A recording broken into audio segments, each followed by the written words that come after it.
You wake up at O'Hare, Dallas Fort Worth, Pacific Mountain Central, lose an hour, gain an hour. This is your life.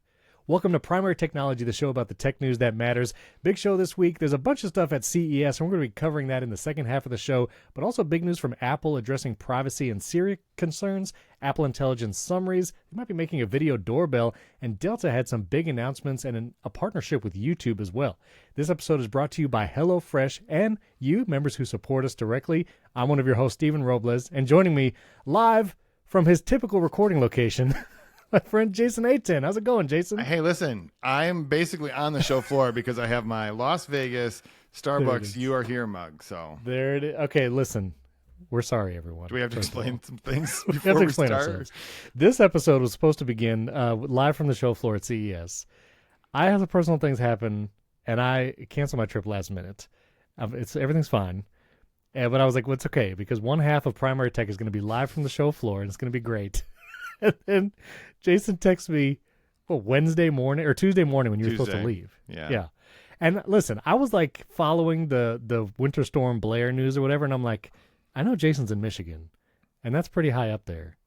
This might affect him. We didn't get the storm. My problem was that Steven wasn't going, and just it wasn't worth it. No, I'm just kidding. That's not actually true. Right? That's not actually true. The main reason that I was going to CES was the big Delta keynote on Tuesday night. And my flights were delayed enough that I wasn't going to make it. And it was like, well, this just isn't worth it. If the main thing I was going to go for, I don't need to go to Vegas. I've been to, listen, every person in our kind of situation should go to CES exactly at least once.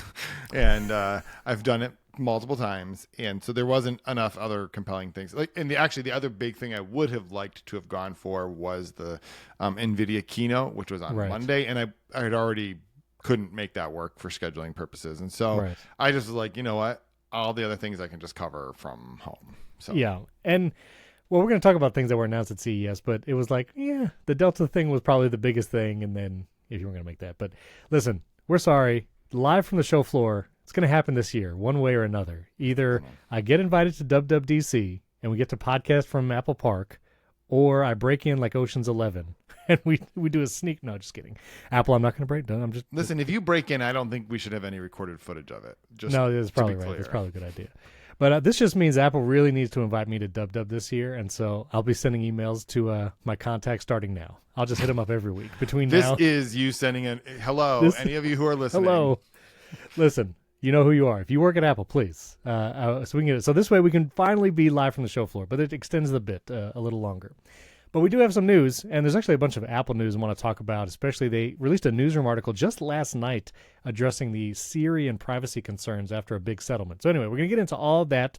1 5-star review shout out for the second episode of 2025, which is John Fa from the USA. So thank you, John.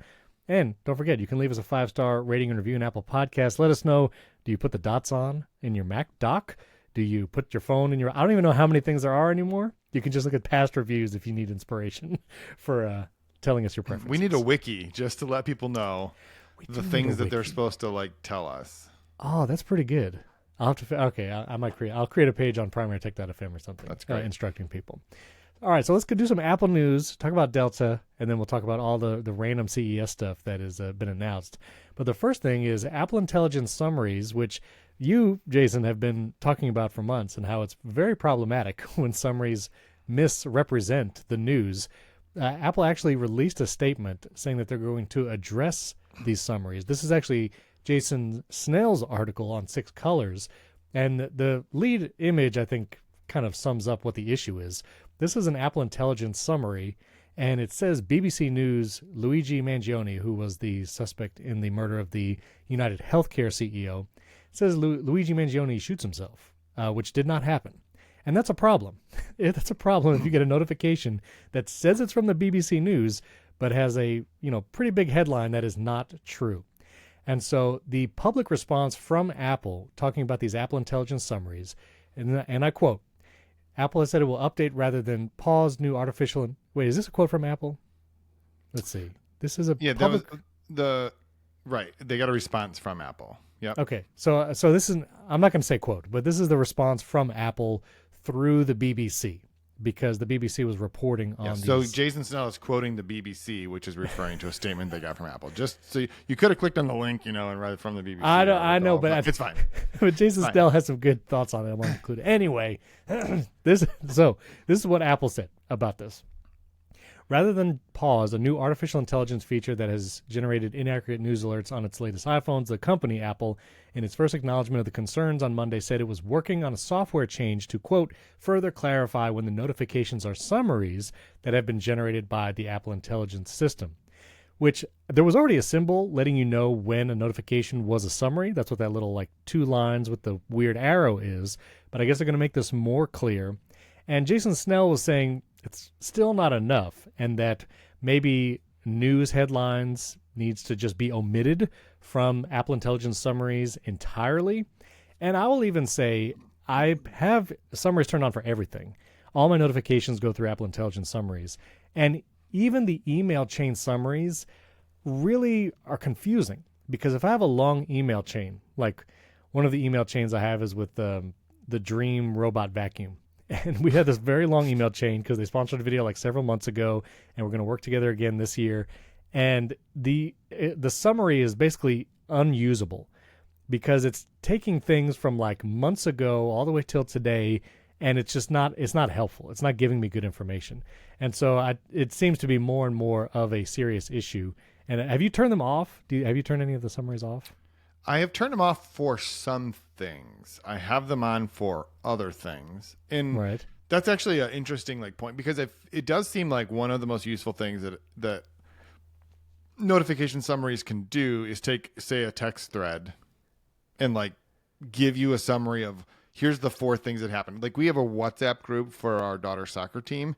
Mm-hmm. And it'll just summarize, and it's so-and-so is confirmed, so-and-so can't make it because of this, and the time has been moved. That's actually really useful, because I can be okay, great, I wanted to... Because if I had just seen 6 notifications, I might have just ignored it and been I don't have time for this. Right. But when I see what the summary of it is, I'm okay, let me click through and see what, the time's been moved. I should probably know what that means and stuff. So I think that's useful, but not all notifications or groups of notifications are the same, right? Those right. WhatsApp notifications were a continuous conversation, and it just summarized the continuous conversation. But news headlines are different, right? News headlines are completely, and I have thought about this a lot. Obviously, I've had plenty of thoughts that I've shared on this show about our notification summaries, period. But I've been, and I actually have been trying for 2 days now to get an article published. It's my own reason that it's not yet. But I feel like Apple is missing a really important point here, which is not the letting people know that the summary was generated by AI. I think they feel like that's sort of the get out of jail free card, but I don't think that that's true, because people don't look at things that way. They just look at the summary and they just treat it as if it's true, regardless of what the case is. And you mentioned the one that, so the BBC has complained twice now. The first one was the one you showed, because it showed that the suspect had shot himself, which was not true. But I feel as though, what if that summary, the BBC had published 3 articles in a row that's President Biden visits Jerusalem, plane crash in South Korea, and right. some well-known celebrity just died. You could just imagine what the summary could have ended up being, right? And this was the other article, which was that Apple Intelligence Summary claimed that Luke Littler had already won the darts final. And this is the BBC has screenshots of what it is. It says Luke Littler won PDC World Championship, which was not the case. It hadn't even happened yet. Hadn't even happened yet, yeah. And so I feel but this is the kind of thing that could affect world markets, right? World market events or national security. If the summary came through and it's President Biden in a plane crash over Jerusalem and has passed away, or what? It's right. What? And that seems plausible. That doesn't seem like an audacious Apple Intelligence summary. No, this is 100% a thing that could actually happen, and it feels like you shouldn't have shipped this. That I wonder if the fact that Apple Intelligence is only 15 Pro and newer has somehow lessened its effect, because there would be a lot more. If this was available on all iPhones right now, I feel like the problem would be even more. Not only widespread, but just obvious, and people would be making more of a stink because it's just iPhone 16 and 15 Pro users right now.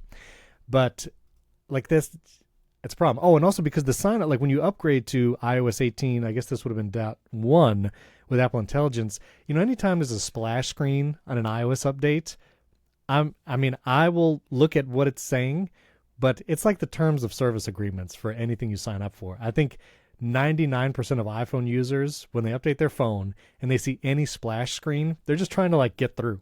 Like they're just trying to get through to actually use their phone.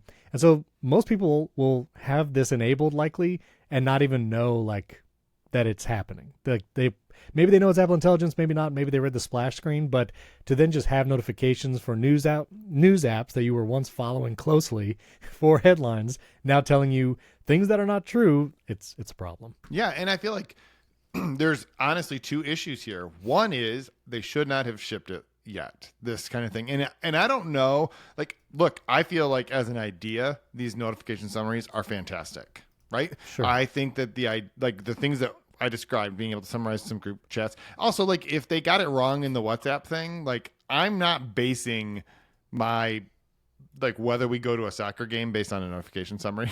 I'm always gonna look right? Yeah. And so it's pretty low stakes, so that's great, but that's different. Like, so for those types of things, I think that this is actually a really great feature, and I'm glad that someone had this idea. But there's a pretty big gap between the idea and the execution. And so, one, I don't think it was ready for them to ship. I just don't think that, I have to imagine someone thought that this was possible, and then they still shipped it anyway. And then the second thing is, I think Apple's response is pretty bad here, right? Just to say, well, it's almost like they're saying this is a fundamental nature of LLMs. They're just going to make crap up. So we're just going to let you know that this key feature that we created is probably going to just make things up. So we'll just tell you it's possible that the summary. It's like, why even do the summary then? Like, what is even the point? And how many people are going to pay attention to that? I don't think it's worth the hassle. Yeah, it's not great. And again, Apple is saying these features are in beta. All of Apple Intelligence is still in beta, but I don't think that gives them a pass, especially when it comes to news headlines specifically and what the BBC has been reporting on. And especially when Snoop Dogg is on commercials for T-Mobile talking about how this is the first phone built for Apple Intelligence. You don't hear Snoop Dogg say the word beta anywhere. If we did fun titles, you don't hear Snoop Dogg saying the word beta. You just don't hear it. You don't hear it. So the other case where Apple's in a little bit of, they felt the need to release a newsroom article addressing it. First part of the story is that Apple is going to pay up to $95 million in settlements to users whose conversations were inadvertently captured by the voice assistant on devices.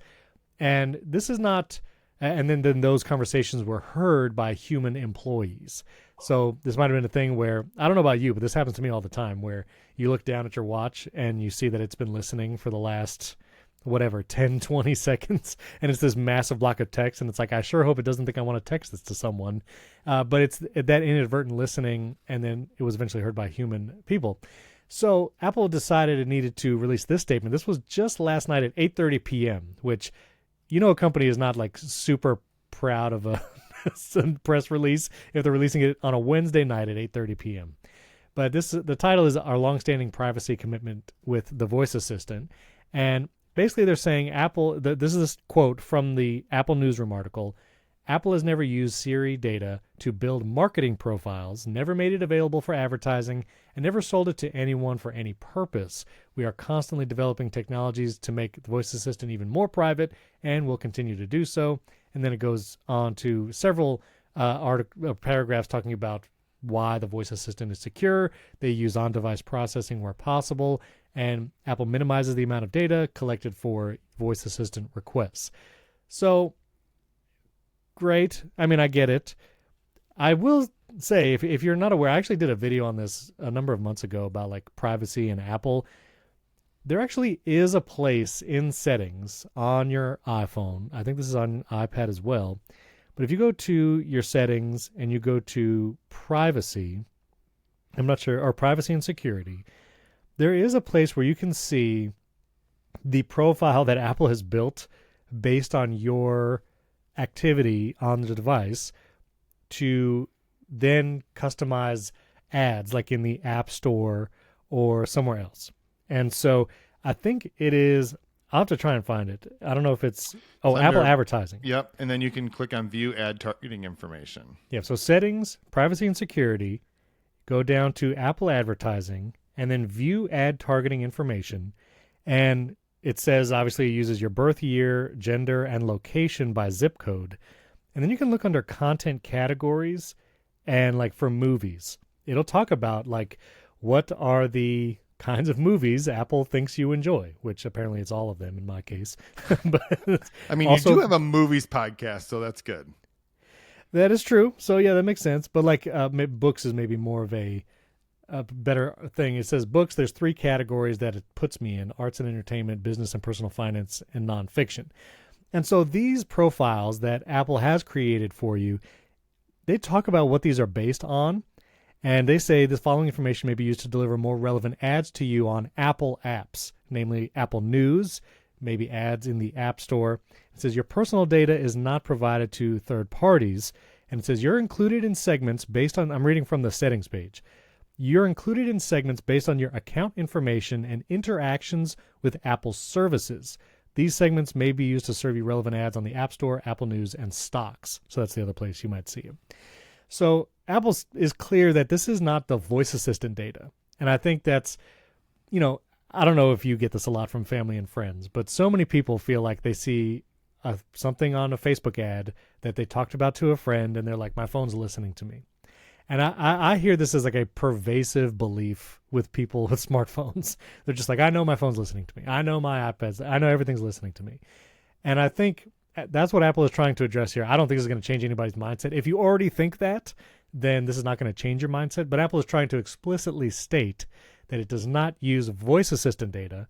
It will use your profile data, birth year, gender, your purchase history for books and movies to build a profile, but not what you say to the voice assistant. And I think I've said this in a past episode, but if you ever read the book, The Power of Habit by Charles Duhigg, have you ever read that book? No. I feel like I mentioned it before. Fascinating book, and he talks about advertising in the book, and basically to listen to the words you say, like if your devices were actually listening to you, the words you say is far less useful to market you than your purchase behavior, your browsing behavior, all the things you do on your devices and on the internet that's actually not connected to what you say. And he tells several stories with marketing and targeting that Target used, like Target the store and other companies, and basically all the different connections they have across the credit card companies, your bank accounts, like all this other data that is available to ad networks, and how that data can target you so precisely that hearing what you say really doesn't mean anything. Like Right. they don't have access to that. And Apple stated specifically in this newsroom article that they don't use it for that. That doesn't go anywhere, all of that kind of stuff. So they try to address it. I don't know. Tell me how you feel about this.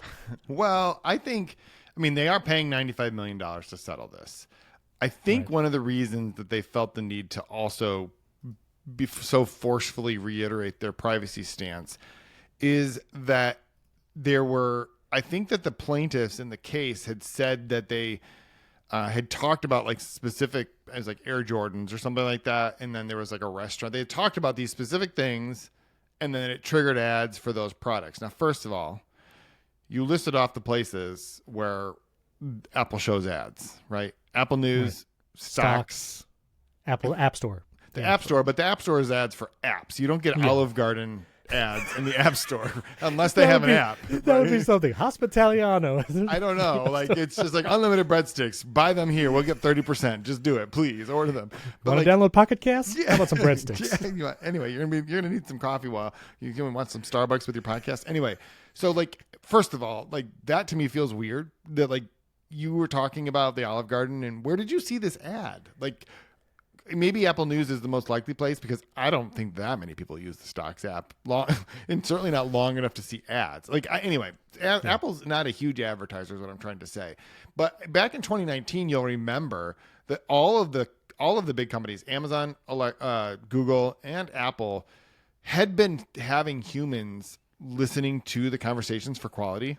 And I had written about it, and even Apple had said, yes, we had been using human reviewers to review the quality, and then they agreed that they wouldn't do that and stuff. So like this is not, it's not unprecedented that the information you say to one of these voice assistants is used in different ways. But what Apple wants to be clear is that we're not using your conversations to show you ads. So it's what's hard to figure out is, like, think about this. Apple's saying we didn't do the thing that we got sued over, but we're going to settle it. And you only settle something like that if you think it's going to cost you more to defend it, or if you'd like to avoid discovery about the particular thing, right? So you settle this, you make it go away, and you don't have to spend a couple years in court fighting a case where who knows like what might come out. And again, I'm not, just to be clear, I'm not accusing Apple of anything nefarious. I'm just saying companies don't particularly want the secrets of how they operate these types of things to come out if they can avoid it, especially if they can make it go away for $95 million. Like, this is not Massimo or Epic, who are like, nope, we're not doing this for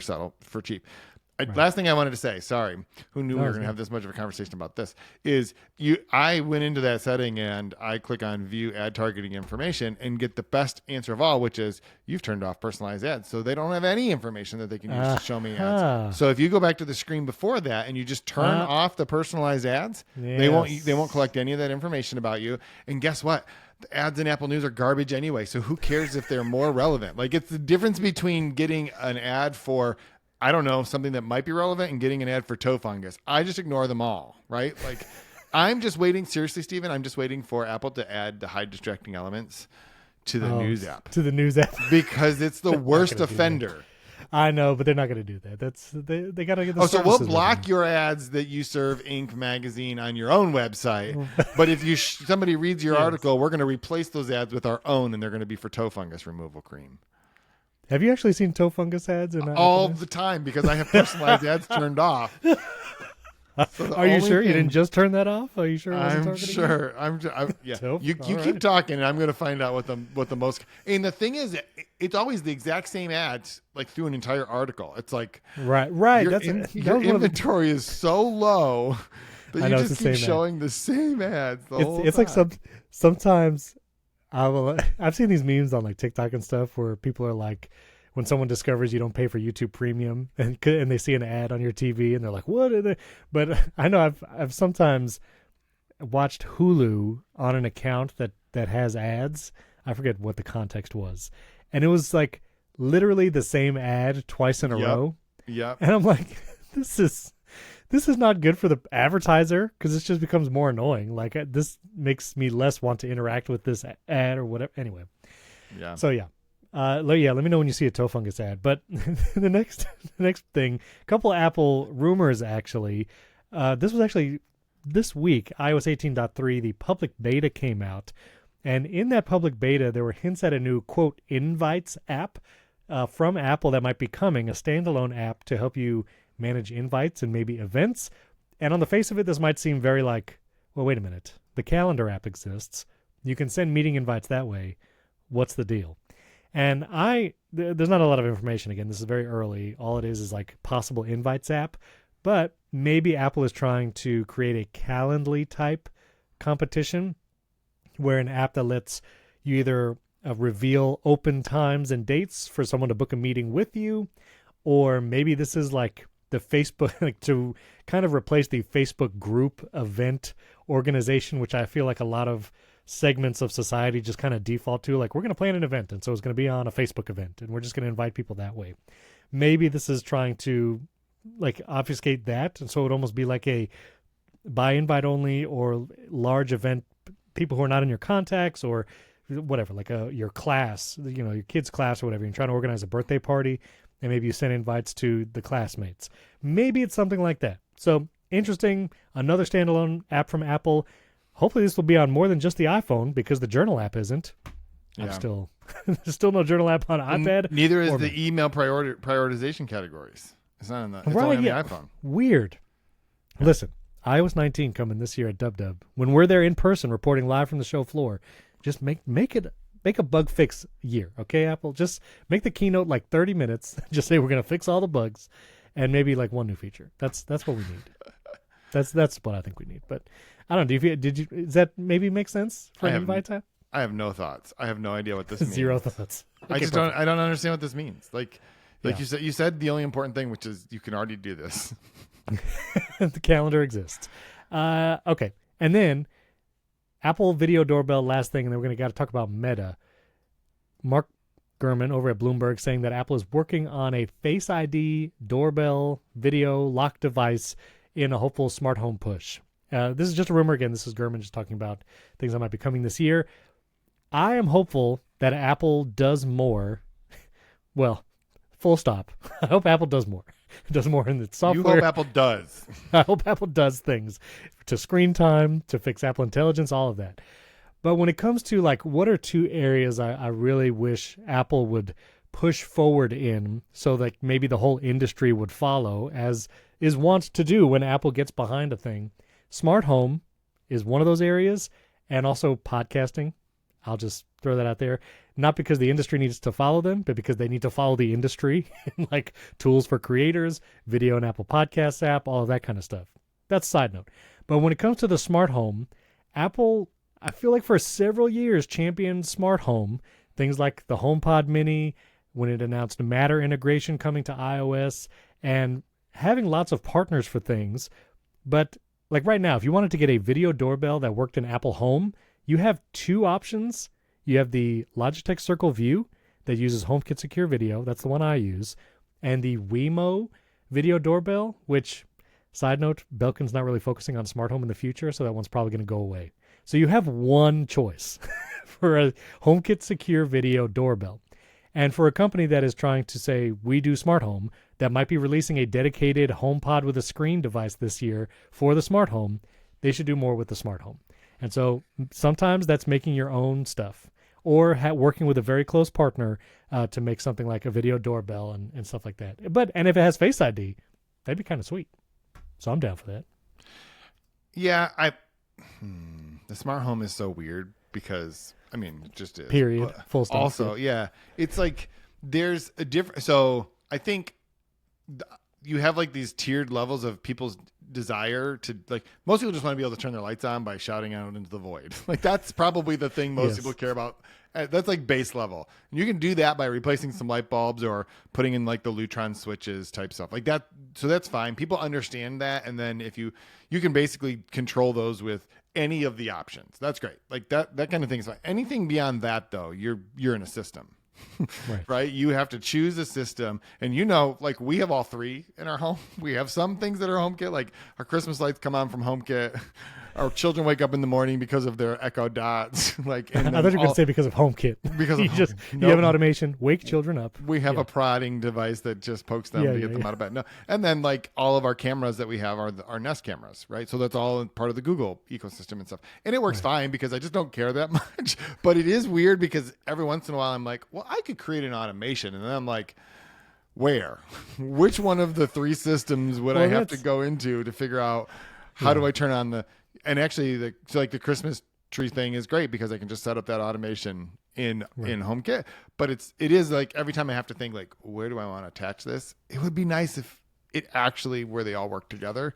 Yeah, I don't think it's going to happen. I don't think Matter it's was supposed to do that. It's not happen. happening. It's not happening. I think Matter is closer to going away than it is to fulfilling its promise. No, it's not going to go away. I think it'll just be what it is now and not help anything more. Okay, so that's what I'm saying. It is closer to the time when it was just didn't exist than it's going to be to ever fulfilling its promise. Okay, that's fair. I also would say I was actually planning a HomeKit style video for the YouTube channel, and I bought a HomePod Mini, and I was just curious. That thing's old, right? And so I went to the Mac Rumors Buyer's Guide. The HomePod Mini, there's only been one generation, just to be clear. They released a new color. Oh, sorry. They released a new color, right? Well, the internals have been the same for 1,549 days. It came out in October 2020 and has not been touched since, except for the new color. And just like you can't even get it on sale on Amazon. You can't buy a HomePod Mini on Amazon. You can buy it from like Best Buy or Target or whatever, but they rarely have like sales on the HomePod Mini, which it's still a okay value at $100, but to be 1,549 days old, still for $99, still no improvements, that's wild. Even just updating the chip. The problem with them is that they're not actually that great of a speaker. Correct. They are better as a listening to your voice assistant name device than the big ones are and have ever been. They're better. But again, number one rule of smart home is turn off listening on everything except for your watch. That's like my rule. That is the rule. That is my rule. I will say there's a pair of HomePod minis in my kids' bathroom because they like to play music there. And one of my sons has been listening to Defying Gravity every day in the bathroom when he takes a shower. And I will say those HomePod minis can pump some volume because it's loud even outside the bathroom. But they don't sound great. That's the thing. They don't sound great, but they sound better than most $100 speakers. And that's probably why Apple can just keep them at $100. I mean, the Echoes, like I've had a couple of Echoes that are in like that $50 to $70 range. Not great.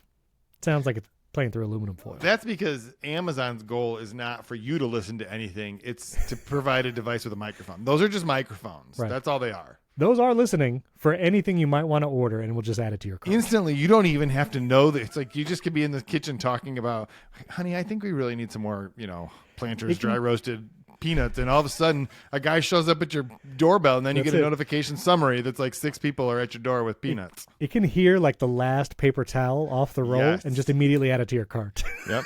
that's how quick that works. All right, we have to talk about the meta changes and Mark Zuckerberg announcing big changes to like Threads and Facebook and the big Delta announcements and all the CES stuff. But before we do, I actually wanted to show this. I forgot to show the screenshot of this very interesting meeting invite that you sent your son. Can you explain what this is?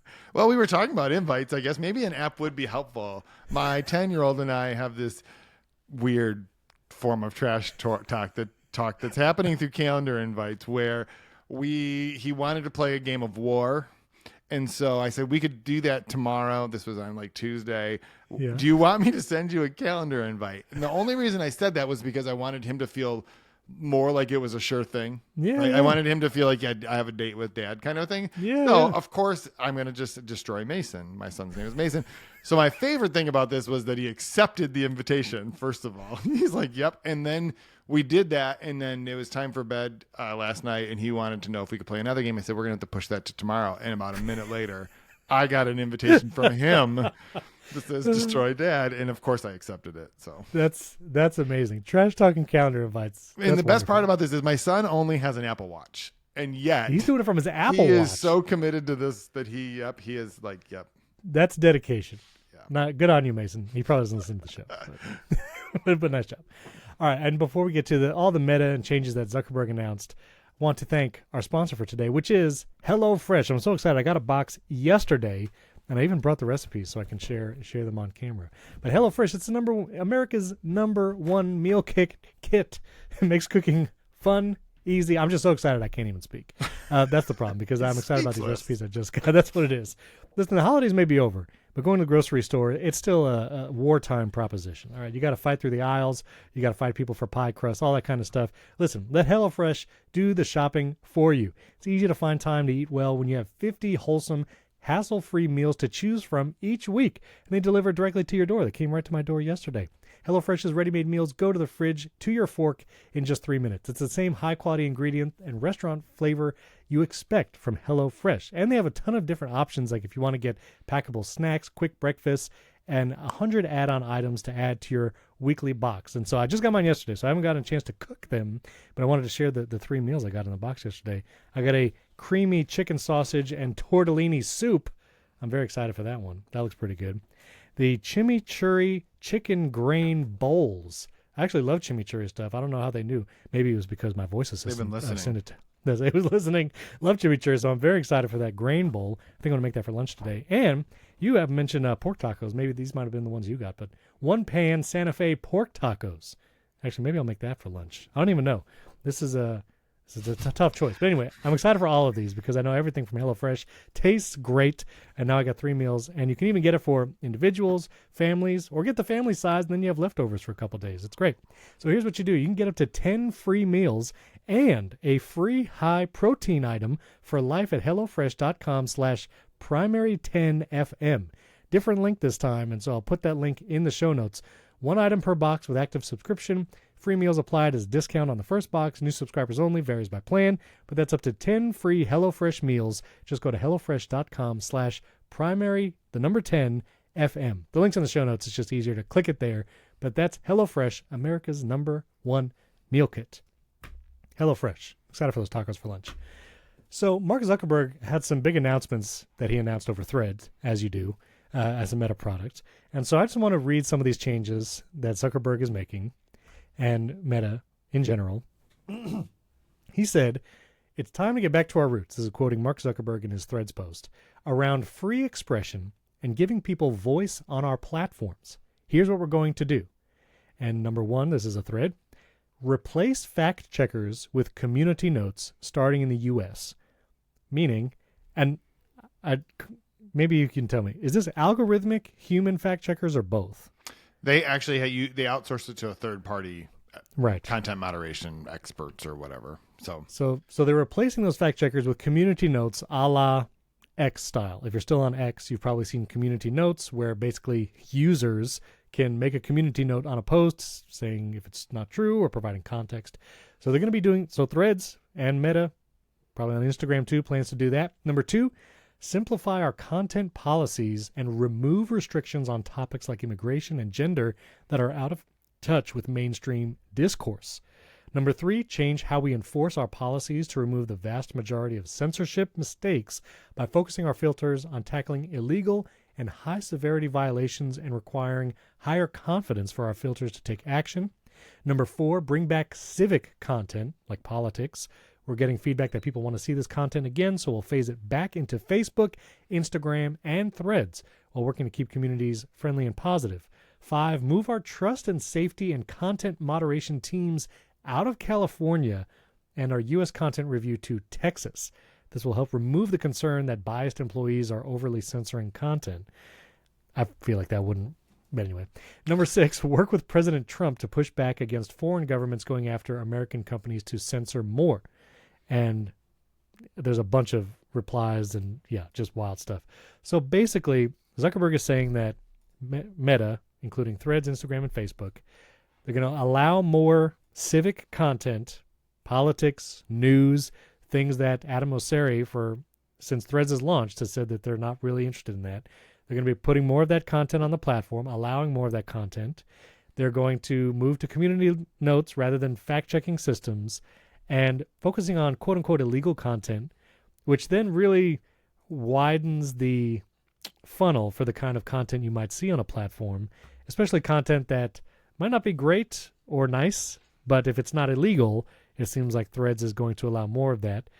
This seems in a response, this seems weird. Like maybe it's in a response to be more like X. I mean, this is what this sounds like. Like these policy changes makes it more like X is today, but also maybe it's a response to Blue Sky, which Adam Mosseri and Threads have been doing many things in response to Blue Sky. Things like adding the starter packs for who to follow, changing things about like the features in Threads to match some of the things Blue Sky is doing.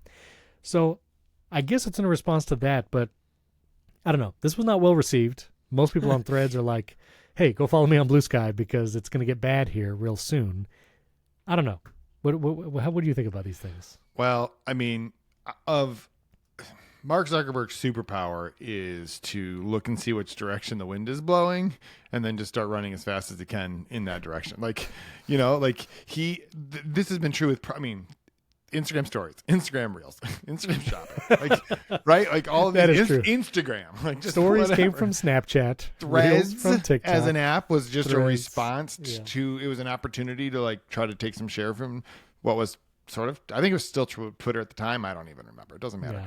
So I think that this is another example of that. And honestly, whatever, that's fine. Like, okay. But I do think that the reason they're getting so much pushback, so if you read through not just that particular thread on Threads, but if you read the Meta's press release about this, there's a sentence in there that says, over time, we ended up with too much content being fact-checked that people would understand to be legitimate political speech and debate. And I think the problem with that statement is no one agree. Like the fundamental issue is that no one agrees what is legitimate political speech and debate, right? People don't like, and that's what in the list that you talked about, he's like about immigration and gender issues that might be out of step with mainstream discourse or something like that. The point is like there are on both sides. Like, this is not even, I'm not taking a political position here. There are people who believe that anyone who disagrees with them is violent or is being like, there's no agreement. Like, that's the problem with the state of free speech right now, is like the whole idea of free speech is that the government can't come in and force you to not share your opinion about something, even if it's unpopular. But we don't actually all agree that that's true.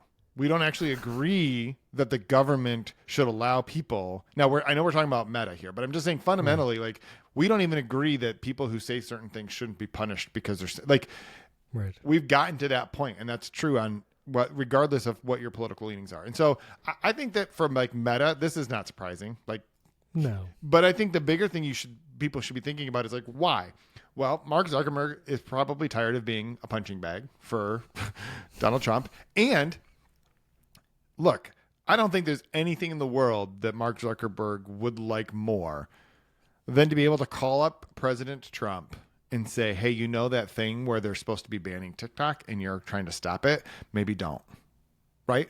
Like, there's nothing, like, TikTok is not Facebook's or Meta's biggest competitor, but it is one of its biggest threats. Mm-hmm. And it could solve that problem real easily if it gets banned. Right. And so how do they, like, he's being political, like, and that's fine. People are like surprised by that. But again, like, literally the whole reason they got into the problem in the first place is because they were responding to, at the time, okay, so people argue like you're becoming conservative, you're MAGA, whatever, like whatever you want to say about that. The whole reason they got there is because when Trump was elected the first time, there was so much blowback because it's like, you influenced the election, you did this, you did that. Like, so they went in a different direction.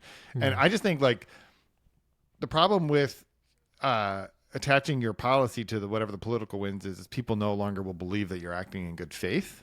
Right. And so just don't be surprised when people accuse you of being blatantly political. And also, like, if that's the case, then just own it and don't, like, you're talking about free speech. There was a line in there about I'm going to try to find it so you can blather on for a couple minutes. That's not, Thanks. That's not what you do. I'm blathering. What I should have said is I'm blathering on at this point. So you go ahead. I'm trying to find this quote. It feels not great right now because however you feel about President-elect Donald Trump, it is clear that the tech companies and CEOs are doing things to saddle up, make sure they're good, basically, which we didn't want to talk about this in the Apple section, but Apple CEO Tim Cook donated $1 million to Trump's inauguration. Him personally, not Apple, but obviously it is because he needs Apple and Trump to be able to play ball.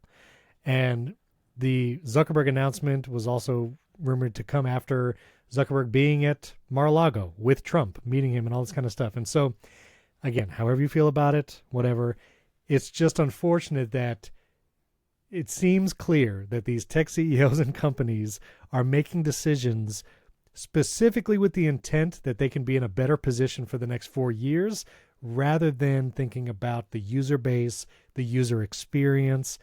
And I have more, well, I'm trying to think of the word to say.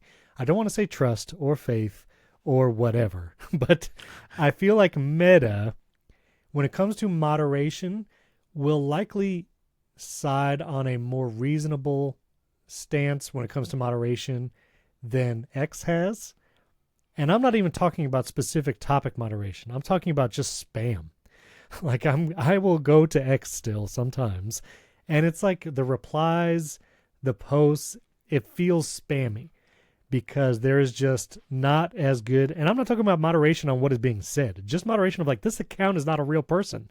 Like, I can see that. Does X not have the wherewithal to see that this account is a fake AI bot and can we not ban this account? Like that level of just, what are we doing? And that's what's happening on X right now. I do feel like Meta will not get that far out of the gate. Like they won't be that loose, I think. I don't think you'll see more bots on Threads or Instagram, but I am curious how far they'll let it go, because you can go really far in what is being posted, even things that are mean or possibly hateful, without it technically being illegal. And that's, again, if you ever hear Neil talk about free speech on the Verge cast, like that is just such the most nebulous area of like illegal versus hate speech and discrimination. Like basically Mark Zuckerberg has now framed it where he can like, you can basically see a lot of stuff on Threads now, and like their policy is they're not going to take it down unless it is blatantly quote unquote illegal. And what is illegal with free speech here in the U.S. So I don't know. And it was actually funny that Mark Zuckerberg specifically called out the EU and said that it's hard to build things there because they have too many censorship laws. And the EU's response was simply, we only make laws to prohibit illegal content, essentially. And it's like, isn't the definition of censorship when you make certain types of content illegal? Like, isn't that literally the definition of censorship? There may be some cases where we all agree, yes, that's bad, it shouldn't be allowed, but that's still technically censorship.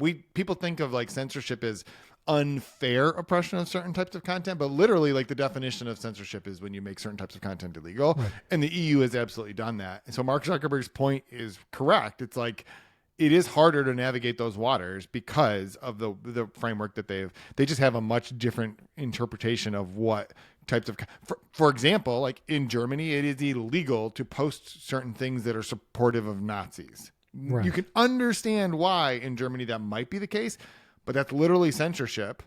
And in the United States, we can all agree that that kind of content is abhorrent and but under the First Amendment, it should not be illegal. Well, and I feel like I'm glad you explained it that way, because the word censorship, at least here in the U.S., in our parlance, now basically means the algorithms are suppressing this. Because most of the feeds are algorithmic, when people feel like they have posted something and it doesn't get the same amount of views or likes or comments as their other content, they will say the algorithm is suppressing or censoring this topic, or me specifically. And there are some people on Threads that are very vocal about that, about how, quote unquote, I can't post about X, Y, and Z. And it's like, well, I just saw this post about X, Y, and Z, and I don't care to interact with it. And I think maybe a lot of other people feel that way too. And so like, it's a shame that the word censorship is now synonymous with like the algorithm doesn't favor this content. Right. And that gets super messy because it might just be that your followers or the users of Threads just don't care to interact with that content. And that doesn't mean that Threads is doing anything algorithmically to suppress your content. It might just mean that people don't like it and people don't want to hear about it. Steven talks about pointing his Apple Pencil up towards the top. It's not that the algorithm is oppressing those views. It's just you're wrong. You have a bad take, buddy. That's right. It is worth also mentioning everything I was talking about was like the government and illegal. Even content that's legal, we can all agree that like that abhorrent, certain types of abhorrent, like talking about Nazis or whatever, like you can say those things and they should not be illegal, but that also doesn't mean that a platform has to provide a platform for you to post those things. Like Meta could simply say like, we don't want that on our platform. It may be perfectly legal. We just don't want to be that kind of a community. That has been sort of like the debate, and that is not a free speech thing because like Meta, like you can build a blog, Steven, or you can like choose to moderate the contents on your posts or whatever, like any way you want. You can just be like, I don't want to talk about the dots on the dock anymore. Just stop. You can't talk about that here. Right? I'm censoring the conversation. You can. It's because you're an individual and you have that right to do that. And so it does get very messy because people just feel like, well, and it is no clearer than when you go onto Facebook, which I don't recommend, but if you go on Facebook and you see, I don't see this as much anymore, but I do see it when people will have this long post and they were like, on this date and such, I do not provide permission for Facebook to use my whatever, and this is illegal, whatever. And it's like, you really have no idea. Yeah. I just want to drive over to those people's houses, knock on their door and be like, listen, please, you're embarrassing yourself. Take it down.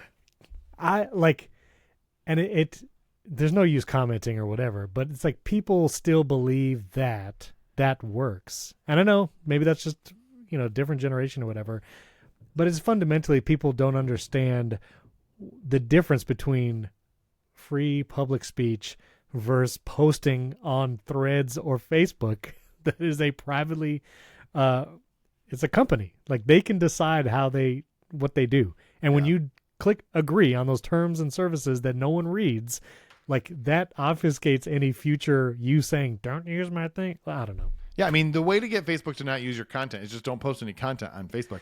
And by the way, Steven, here's the thing. This is actually really interesting to me because I imagine that the circle of people who post that and also the circle of people who believe intently that Facebook is listening to them are probably basically one circle. And so really they should stop posting it and they should just shout it at their phone so that Facebook will hear them talking.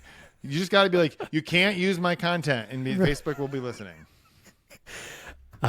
Anyway, the problem with posting that is that Facebook can't hear you when you post it. In space, no one can hear you post on Facebook. That'd be glorious. Anyway, okay. I don't want to get worked up anymore. So that's the changes in Meta. We'll see how Threads and Instagram does now with more political content. And anyway, let's get to CES because there was a bunch of big announcements. Oh my gosh, we're an hour into the show in the middle of CES. Listen, this is big news. The biggest announcement that you were almost going to be there for, but then not, was the Delta keynote in the Sphere, which they had a plane slowly pull up. I saw the video or like kind of slowly pulled up. But anyway, Delta made some big announcements in relation to their entertainment screens on the seatbacks, 4K HDR in the future. OLEDs, like amazing. A partnership with YouTube, which specifically interesting for me. You might be able to watch primary technology on a Delta seatback one day, ad-free. Basically premium, YouTube premium in flight on Delta flights. They said there was going to be like select content. So I'm just saying, if anyone's listening, you have connections with the CEO. Haven't you interviewed him? I have interviewed him, not about this. He's been busy. Listen, just send him a text, go down to his villa and say, make sure primary tech is on the first screen. Whatever. I should see what I can do. Maybe we can get some placement there. This is what I'm saying. But anyway, but I know you're the Delta guy. I know you're. So tell me about the announcement. Yeah, I noticed you didn't bring up my article, which is totally fine. Okay. Well, you didn't. Where's the link? Where's the link? I just gave it to you, so it's fine. So okay, they do have the partnership with YouTube, which I think is really smart, and I do actually want to write about that. I have not written about it yet, but I will. But they did. One of their other big things is they have rolled out what they call Delta Concierge, which is sort of this personalized AI-powered experience that will use your travel information and other data that the Delta has about you to send you information, but then you can also interact with it by just talking in natural language. So in the beginning, they showed a whole video of like a person's journey to the airport, and it'll like send them a notification. It's like, travel's really busy. You should consider leaving at this time. Or in this particular case, it's like you should take a Joby air taxi, which is actually not a thing you can do yet, but Delta has a partnership with them, so of course that's what they're going to show off, right? Like it's like you're trying to get to LaGuardia or whatever, JFK, and traffic is so bad you're going to miss your flight, so you should take an air taxi instead. And you get to the airport, and it's like you should take this security lane because the line is the shortest, and then it's like it has an augmented reality like navigation through airports and stuff. So all that stuff is really cool. If you scroll down, like it even extends to the seat back. So that's an example of one of the, it'll send you notifications. But it's like you could actually, if you're logged into the seatback, you can make a reservation at a nearby restaurant when you land, that kind of thing. It'll tell you where your baggage is. So it's trying to do personalized interactions and allow you to interact with it the way you might like with ChatGPT, where you talk to it in just normal language instead of trying to guess, like, what's the magic word to pull up my reservation? In the future, and I did ask about this, that they talk about like the ability for this to help, for concierge to help people when their flight gets delayed, which would have been great this week, or to get rebooked because, a flight was canceled or whatever, to just be able to simply say to it, and this is me interpreting what would be wonderful, is to be able to say like, hey, it looks like my flight's canceled. Can you show me the other flights that get in roughly at the same time today, and not have to like navigate through 6 screens and type in like my destination and my origin and the dates and the time, like all this stuff, and just be able to talk to it and have it pull up those options for you.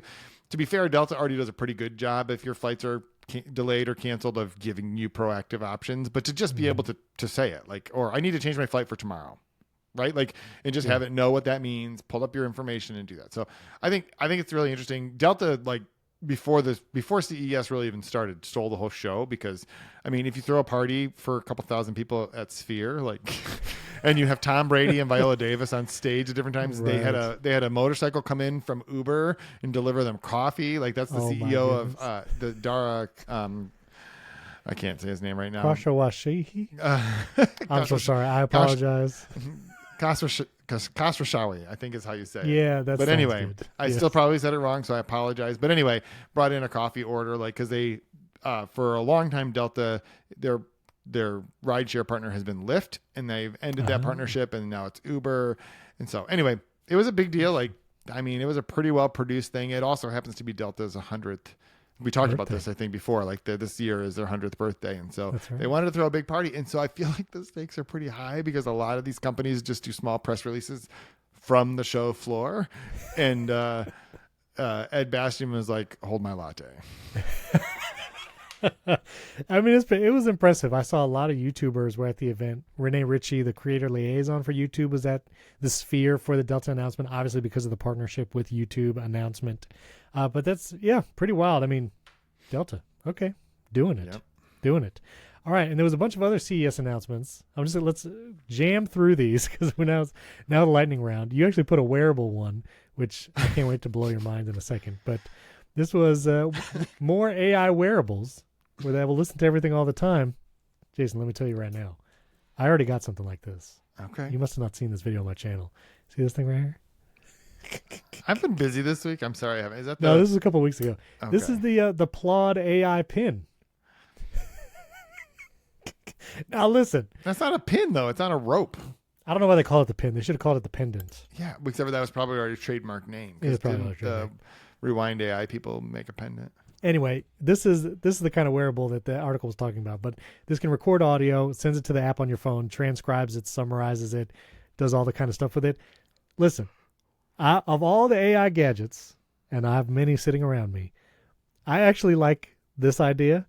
And not even for, like, there are, like, work use cases. Like, if you're going for a walk and you just want to talk some ideas or whatever, and this might sound a little weird, but just hear me out. I like recording audio at family gatherings, especially when there's, like, listen, I know that sounds, listen. Especially when my brother-in-law, the stockbroker, is talking about, I love to record those conversations.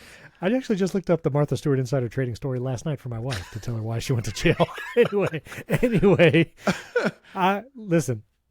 I did this with the voice memos app on my iPhone usually, but when you have a family gathering, especially with older relatives like grandparents, in our case, my kids have great grandparents who are very much alive and like tell wild stories. There is a personal thing that photos and videos are great, but it changes the dynamic when you pull up your phone and like you're going to record a video.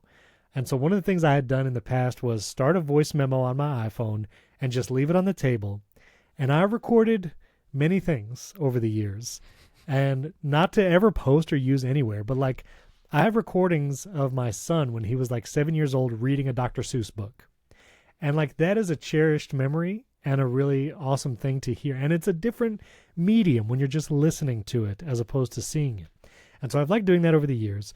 And whenever we have like Thanksgiving or Christmas or whatever, everyone sits around the table telling wild stories. Who knows what's true or what's not, but everyone's telling wild stories. And so recording those for just memories, I find to be worthwhile. And so I actually used this on Thanksgiving. Everybody knows using it. You know, it's not like I'm posting this somewhere without their knowledge. And it was kind of a nice way, like just a personal memory box of the audio that's happening with relatives and stuff. So this will be the one AI gadget, not that I defend, but that I will say might actually have a use case. That's all. That's all. Over the holidays, I was having a conversation with someone, and they said to me, "You're not going to use this for a podcast, are you?" They were like, "Are you recording this?" These questions. And you just did. No. The question and answer, not. I know. I'm just saying. No. It is only for personal use, but it's worthwhile. And I've talked about it before, but like I have audio recordings of my dad just telling stories. There was actually one time it was my grandmother who passed away, and we went to the funeral in New York, and it was my dad, his brother, who lives in California, and we never see. It was like one of the few times he and his brother and sisters were all together in one place, and we were at like this pizza parlor in New York City, and I just threw my iPhone down, recorded a voice memo, and like I have that conversation like saved, and that's meaningful. So anyway, I think there's use cases there. But anyway, let's not get sappy. Let's talk about Nvidia. Because Nvidia. Let's talk about graphics cards. Because they had a big keynote. I believe this was Monday night of CES. announcing a $3,000 AI supercomputer called Digits.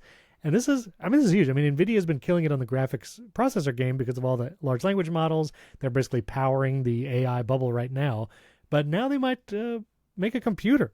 And this is actually the Verge. All the CES coverage is basically like going to be from the Verge because that's the one subscription I pay for, and they have really good CES coverage. But this is what the little mini computer looks like, powered by an Nvidia chip. It'll be a Windows PC, but yeah, Nvidia making a computer maybe. I guess so. So it's interesting. There's a lot going on here. I mean, Nvidia definitely had a lot of stuff that they announced, and one of the things that it's kind of like.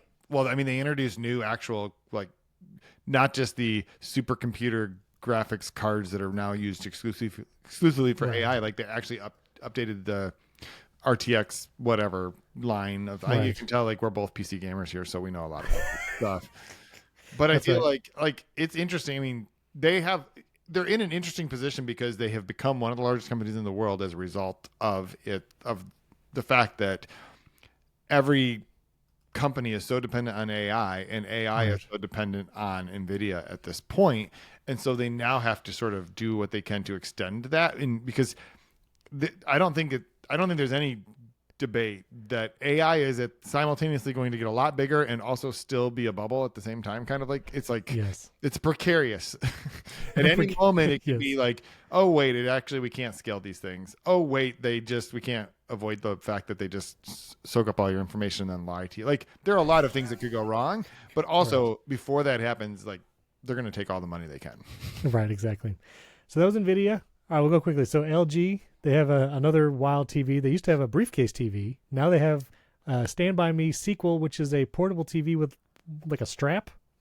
Just walk around with the TV, I guess. I guess so. I mean, I've seen a lot. That's the only thing I was really sad about not being in Vegas. Yeah.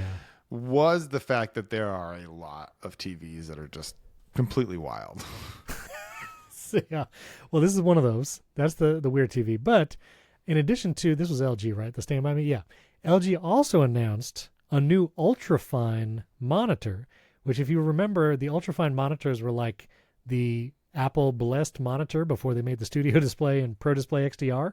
And so this is a new 32-inch 6K ultrafine monitor with Thunderbolt 5. Looks really nice. I mean, it looks very much like a Studio Display stand, but ultra thin stand. Monitor looks great. 6K. It's going to be expensive, $2,500, but could be an alternative to Apple's displays.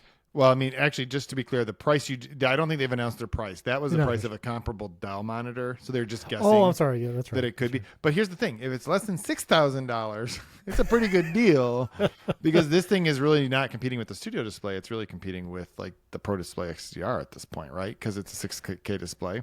Yeah, but I don't know if it's an HDR display. I don't see that. So just because it's Thunderbolt 5, I don't know about the HDR nature, but it looks great. Yeah, but I mean, the Pro Display XDR is not actually like a real HDR anyway. It's an is it really an XDR? Well, I mean, it probably is capable of the dynamic range, but it's still it's not even mini LED. Like, it's not an OLED. It's not mini LED. It does have a lot of dimming zones, but I don't know. I think that's why they don't call it an HDR. That's why they call it XDR. Gotcha. I don't own an XDR in case you. I don't actually either. No. So. I'm always excited about chargers, and so Basis has some new chargers with retractable USB-C cables. But this was the one I was actually really interested in. It's a car charger with 2 retractable USB-C cables, and it plugs directly into your what do you call that? I call it a cigarette lighter adapter, and then people yell at me because they were like, "It's not that." What do you call it? Super is. Like, what do you mean it's not that? People get upset. They say it's like the auxiliary something. Auxiliary power outlet. It's outdated to call it a cigarette lighter adapter. But when I was growing up, it was literally a cigarette lighter. And I remember pushing it in, popping it out, and looking at how hot it was and debating whether or not I wanted to touch it. Anyway, but that looks cool. And I also realized Anker has one of these, but with only one cable out now. So I ordered one, as you do. There's that. This one, Lenovo's rollable laptop, is a $3,500 laptop that looks like a normal size laptop, but then the screen extends. How do you like that? I mean, this is, yeah, I'm not even surprised by any of this. This is what CES is. This is It's a what bunch CES of weird gadgets that people just throw against the wall to see, like, is it David Pierce Seuss? Is this a thing? Is this a thing? That's a thing. Another thing, Anchor. This one looks pretty cool. This one I can get behind. You need this for your iMac on the beach. Wait, never mind. It wasn't on the beach. I didn't go on the beach. I'm sorry. We'll talk about this again. Anyway, Anchor has a solar umbrella that basically the umbrella is solar panels, and then there's like a USB-C connection at the bottom, and it can produce up to 100 watts of total output. And yeah, while you're on the beach, charge your stuff with an umbrella. Come on. That's pretty cool. That's pretty cool. I mean, it is kind of cool, but listen, it's okay. This is a cool idea.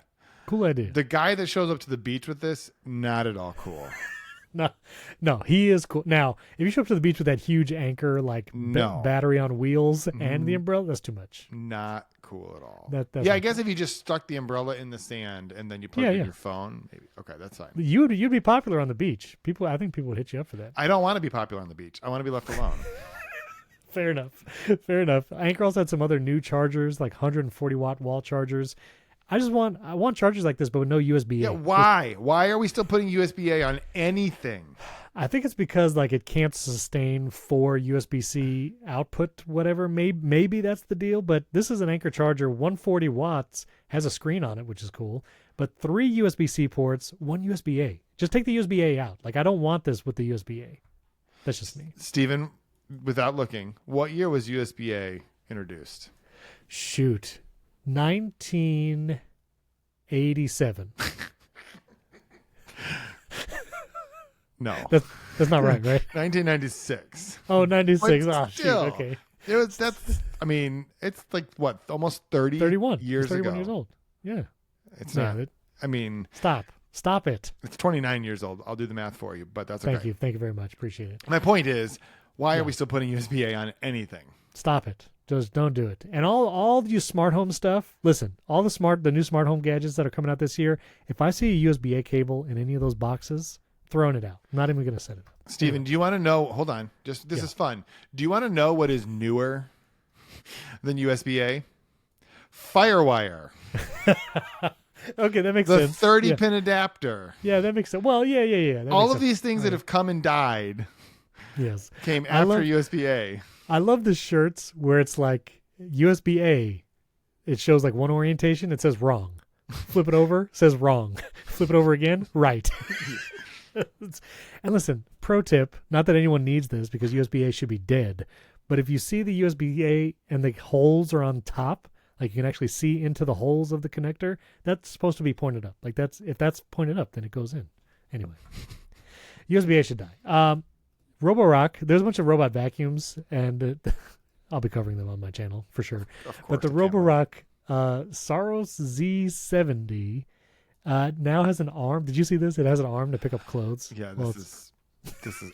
I mean, now it can pick up your socks and stuff with the little robotic arm, and I guess pile them somewhere.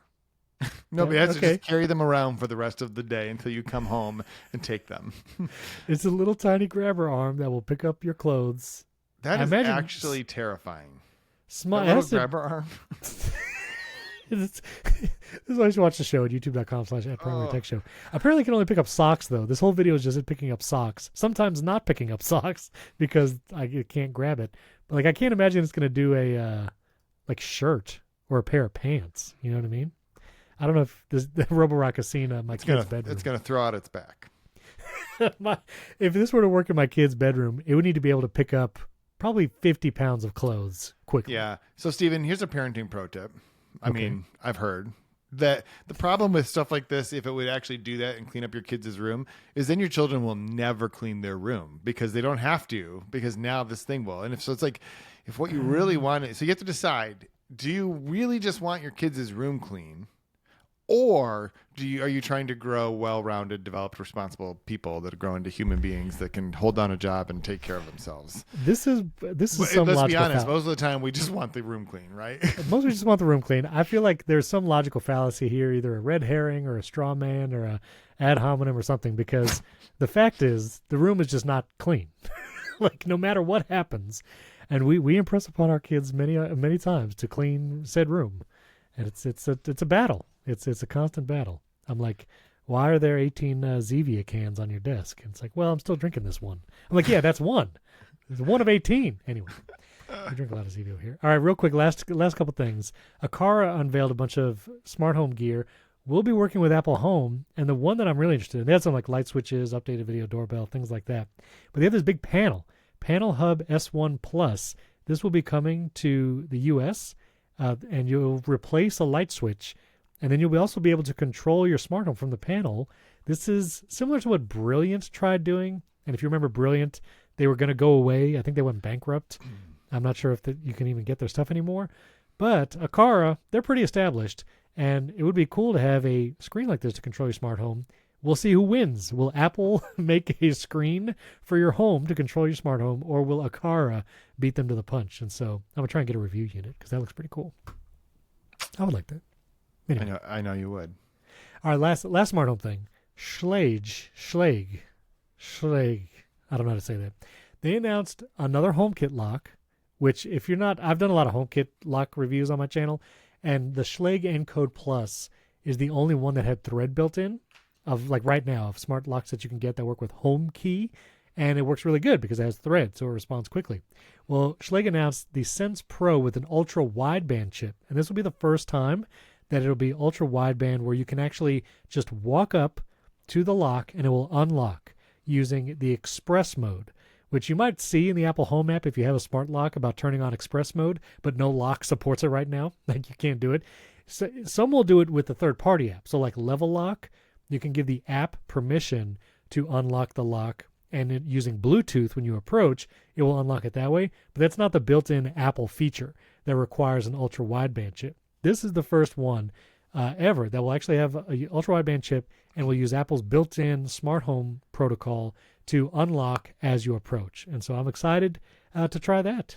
That looks cool. So this is a real question. It's gonna sound like I'm trolling you, but I'm not. Okay. I want to establish that up front. But like, does ultra wideband solve the problem that Bluetooth has? That if you had a Bluetooth lock that would unlock with proximity, if you walked up to it, and someone who you did not want at your front door comes to the door and rings the doorbell, and you walk up to the door and realize, I don't want to open my door for this person, and now Bluetooth just unlocked it? That is a good question. I feel like it would probably not solve that, and you might need to leave your phone away, leave your phone in somewhere else. This feels like the biggest problem with these proximity locks is that like you don't only walk up to your door from the outside. In fact, our front door, I walk past it 10 times a day because we have it's like a family room, and then our main bedroom are on opposite ends of our foyer right there. So I don't want to be unlocking my door every time I go by there. So I'm just curious. That's a good point. I don't know. Ideally, there would be some automations that you can only be active sometimes. Like maybe when I leave, activate express mode.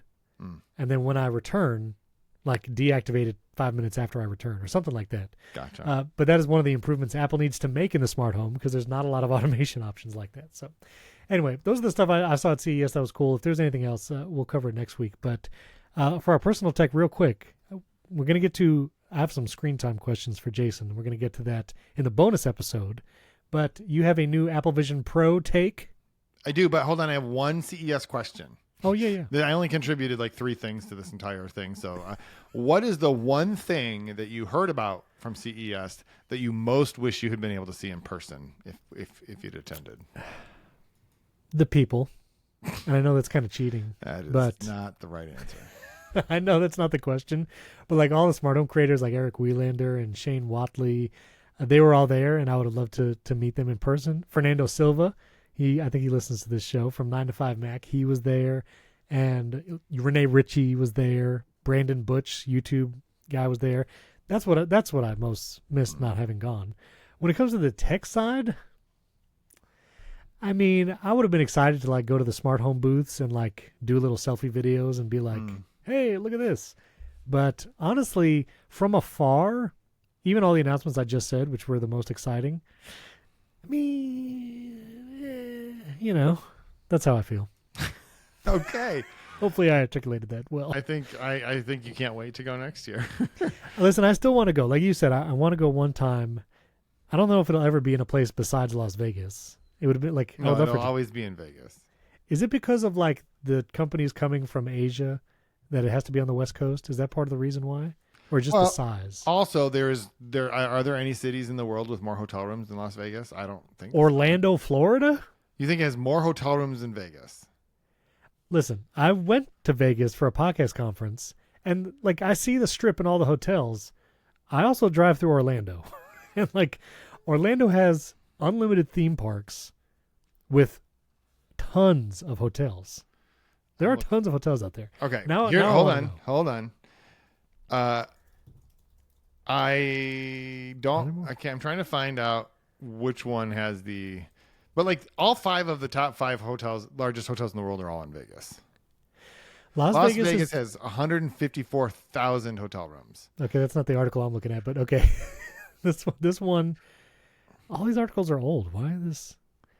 100? Did you say 164,000? 154,000. How many hotel rooms? Yeah. It's outpacing Orlando, Florida, but Orlando is next.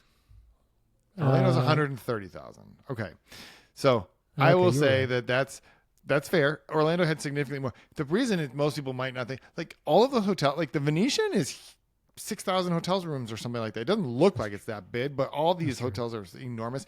And there's probably like 7 or 8 convention centers in Vegas. I know there's not 7 or 8 convention centers. No, there's a few. Every one of those resorts has a convention center of sorts, right? And then there is the convention center, which I don't know which convention center is the largest. I mean, it might be McCormick Place in Chicago, but like I'm pretty sure that the Las Vegas Convention Center is one of the biggest. So that's fine. Well, yeah, the number. You were right. McCormick Place in Chicago, 2.6 million square feet. That is the largest convention center. And then Orlando is after that. Orlando's second, the Orange County Convention Center, 2.1 million square feet. Gotcha. And then third is the Las Vegas Convention Center at 2.5. Wait. I think that's bigger than 2.1. What in the world? Never mind. Las Vegas is still bigger. Orlando is third.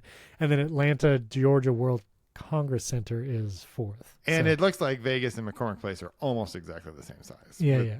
Okay, I see. Okay, very good. But what's your Vision Pro take? My Vision Pro take. So You still have it, by the way, right? You haven't sent it back? Yeah, it's right here. Yep. Whoops. The light seal just fell off. It's just magnetic. That's how it does. It's totally fine. That's how it do. Designed to come apart into 7 pieces. So here's my take. First of all, and this part of my take is not new. The improved Mac mirroring in the Vision Pro is killer. Like absolutely killer. So good that there are times when I had been using the Vision Pro, still using it every day, but it was mostly using Vision Pro apps to do things. Right. Okay. But now I almost exclusively just use the Mac. And then I might have something else over in the corner, like if I'm like, oh, well, I'll just open the music app over here, or whatever.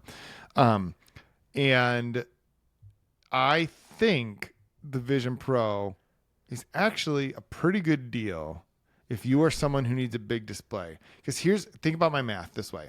A studio display is like what, $1,600, $1,700 if you get the adjustable. $1,600 with stand, yeah. I think. But isn't it like $1,700 with the adjustable stand or whatever? Yes. Okay. Yes, it's more expensive. So that's $1,700. So now you're down to $1,800 for a Vision Pro.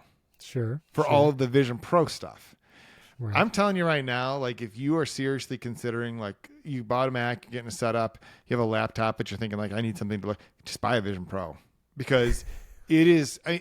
Yes, a Studio Display or a Pro Display XDR is a better display for a computer just by itself, right? But the Vision Pro as a work display for like a MacBook Pro or a MacBook Air or whatever, it's actually like really good. And I'm not even joking. Like it's my favorite way to work. I think I look like an idiot if people look out into my office from the house to see what I'm doing. And they're like, why is Dad sitting there staring at a wall with his Vision Pro on? What is he even doing? Nose against the wall. What is he even doing in there? But it's so good, Steven. Like it makes the price of all of the Vision Pro things come down significantly. It's like, I could get a Vision Pro and a display for this computer. Yeah, that's a pretty good deal. So that's interesting. if you were to get a nano texture studio display with the tilt and height adjustable stand, you are looking at $2,300. Which you shouldn't spend that much on a studio display. But yeah, yeah. So Apple is helping me out with this math by making the studio display ridiculously overpriced. Right. And you never have to worry about glare with Vision Pro because you're literally in a headset. Right. Zero glare. It is amazing. Although I told you about the time when I couldn't figure out how to get the smudge off of the lens. I have the lens inserts, obviously, because I don't have my glasses on. And I could not figure. And I take them out. I'm looking at them. I'm wiping them down. I put them back in. I'm like, what is going on? And then I finally realized it's because the smudge was on one of the cameras for the pass-through video. Oh, interesting. And so everything looks smudged, but that's because I never got to the point where I opened it. And then the reason I realized that is I opened the Vision Pro app and it looked perfect. There was no smudge. Yeah. But then if you moved it, it's like, oh, it's just the camera for the pass-through video. Have you ever wiped the actual displays inside the Vision Pro? Oh no, you can't. You can't touch it. That's like you're not supposed to touch those. It's right? like crossing the lightsabers or whatever the streams. Crossing the streams in Ghostbusters. Yeah. I don't. Okay, I've never done that. I wiped the inserts. Oh yeah, for sure, all the time. I was over the holidays. My sister-in-law, she had never tried a Vision Pro, and my brother-in-law. So I let them try it. This is a good question. If you're going to have a friend or family member try Vision Pro for the first time, what's the piece of immersive content that you play for them? Highwire? No, I'm just kidding. No. Well, no. that's actually the one I played for my sister-in-law. No, the dinosaurs. I'd still show them the dinosaurs. The original dinosaur thing where it comes out from the wall. Your brain is rotted out. You don't know what it's like to not know what it's like. That was really profound. But start someone with something simple. Don't put them in submerged. No, not submerged. So what I showed my brother-in-law was the Super Bowl recap. Okay. And I like that one as a first experience because it kind of eases you in. You know, you start looking around, you're on the field, you're like, this feels really interesting. People come nearby. But then when you get to the end where there's like parties in the locker room, the celebrations at the end of the game, those feel very like, oh shoot, I'm right here. Like I'm looking at this press person holding their iPhone trying to capture the champagne bottle. Like that feels very like I'm there in the moment. And so I played the Super Bowl recap.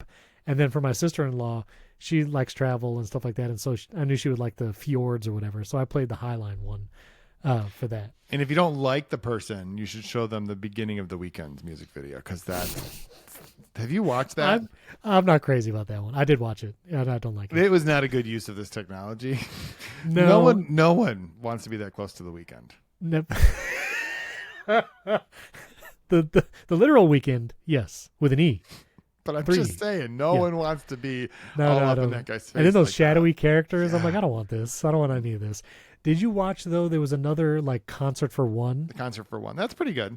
That is pretty good. And like, it's not super immersive, but it does feel like, oh, this artist is right in front of me. I can look over to the horns because I play trumpet and I get to see them playing over here. Like, that was kind of cool. But the Alicia Keys rehearsal room, I still feel like is a good example, too, because you feel like you're there. But the thing I like about the dinosaur one, I know that I'm like, again, it's easy to forget how cool that was when that was like the only thing that you could do, is that it was a great use of the pass-through and the AR, right? Because all of the things you described, you could do in like the Quest. They're just immersive. Right, but the quality of the Vision Pro, I feel like, makes it feel... Sure, but Meta could make a better Quest. I'm just saying, like... Right. But the pass... Anyway, yeah. So, all right, so here's what we're going to do. If you haven't yet, leave us a 5-star rating and review on Apple Podcasts and tell us, if you've done the demo, what is the most compelling Apple Vision Pro experience, like immersive content. And if you haven't yet, here you can go on an assignment. Just go to an Apple store, try it out. You can do the demos. And I still think it's good to do the demo, even if you have zero intention of buying it. Maybe there'll be a cheaper version this year of Vision Air or something, but we'll see. So leave us a 5-star rating and review. Tell us what immersive content you really enjoy. And then we're going to go talk. I have a nanotexture thought for Jason I need to share in the bonus episode. Hold on. You have a thought about nanotexture, or you have a nanotexture thought? Okay, I just wanted to clarify what you mean by that. Okay. Yes to both. My thoughts are in nanotexture, not glossy. Wow. Razor sharp. There's no light reflecting off of those thoughts. No glare. No glare to my thought. So we're going to talk about that and have a question about screen time. And if you want to listen to the bonus episode, you can go to primarytech.fm, click bonus episodes. You get the whole back catalog, plus ad-free version of the show, and you're supporting the show as well. Start 2025 off right by supporting Primary Technology. You can also watch the show on YouTube. That link is in the show notes as well. Thanks for watching. Thanks for listening. We'll catch you next time.